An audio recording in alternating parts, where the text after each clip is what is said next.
Bueno, Gerard, 600 páginas dan para mucho. ¿Qué nos cuentas del libro? Pues tiene 600 páginas porque en realidad son varios libros, por lo menos dos. Hay una parte que se refiere a los libros, a los acontecimientos, a las consecuencias, al desarrollo de los hechos, a la tradición anarquista en la zona de Jerez, Medina, Casas Viejas. Hay un capítulo sobre las repercusiones sobre el propio movimiento libertario a escala nacional.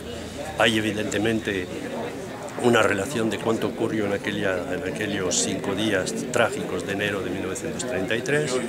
Hay también un capítulo sobre el debate político que esto suscitó. Y hay también un capítulo sobre la repercusión de los sucesos en la literatura. Cómo la literatura, la poesía, el teatro, la novela se apoderó, digamos, de aquella historia.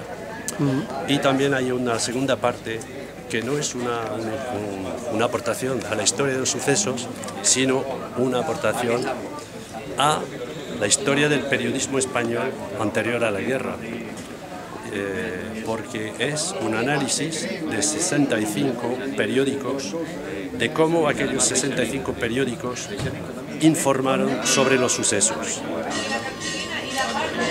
Y yo creo que por eso hemos llegado a remediar así la crisis del ladrillo. Sí, profesor, ¿cómo se portó la clase periodística en aquel tiempo? No sé si se puede hablar de clase periodística, porque en primer lugar no había escuela de periodismo. Una persona que tenía pluma y relaciones podía convertirse en periodista. Yo creo que no podemos, hemos tenido cuidado de no hacer ningún tipo de anacronismo. No podíamos analizar su manera de trabajar con criterios de hoy, porque precisamente no había esa formación profesional, no había esos criterios deontológicos que hoy tiene o debe tener cualquier periodista, ¿no? Y entonces seguían trabajando, yo diría, de una forma tradicional que se remonta al siglo XIX, es decir, haciendo colaje de las noticias que procedían, sea de las agencias, sea de los ministerios, de los órganos del Estado, y con un espíritu crítico relativamente débil, es decir, que no cotejaban las noticias, las reproducían tal como las recibían. Y después, claro, con los reportajes de Eduardo de Guzmán y de Sender, que trabajaron de cierta forma más moderna, en el sentido de que practicaron un periodismo de investigación y revelaron, en el sentido propio de la palabra, de que se habían cometido ejecuciones. A partir de ahí empezó el debate político, pero en los primeros días ahí se reproducen así, tal cual, las versiones que emanan de los distintos... las fuentes que podían consultarse. Que podían consultarse, pero sin podían publicar en el mismo número, justaponer versiones contradictorias sin que en un editorial o en un artículo de análisis aparte puedan decir: reconocemos que de momento publicamos versiones que pueden parecer contradictorias, confusas. Algunos lo apuntan, pero muy pocos, muy pocos. ¿Qué hay de cierto en que un sindicato tumbó a la República, aquella República? Un sindicato que tumbó la República. ¿CNT? ¿Tuvo mucha influencia en la caída? La caída de la República se debe a varios factores y no solamente a uno. ¿Este fue uno? Este quizás fue uno. Yo creo que efectivamente hay un proceso pre-revolucionario en los años 30.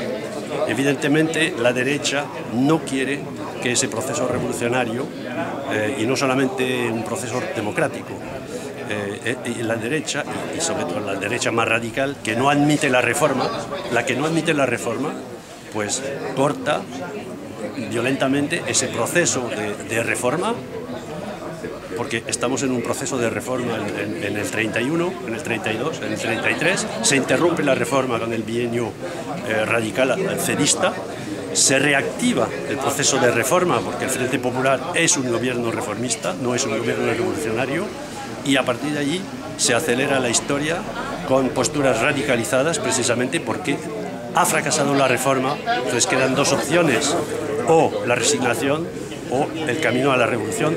Yo estoy hablando de las clases populares que sufrían las consecuencias de ese sistema injusto.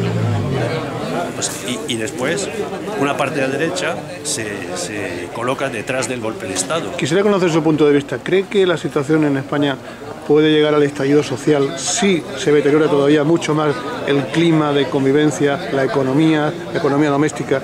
La gente lo está pasando mal. ¿Puede, en aquel entonces? En aquel entonces no, en este momento, profesor. Que en este momento sí, puede que... ¿Usted cree que en este momento puede darse una situación complicada? Son totalmente distintas. No hay una radicalización política comparable. Yo diría incluso que hay una gran despolitización, que hay una voluntad de sobrevivir con los pocos medios que hay.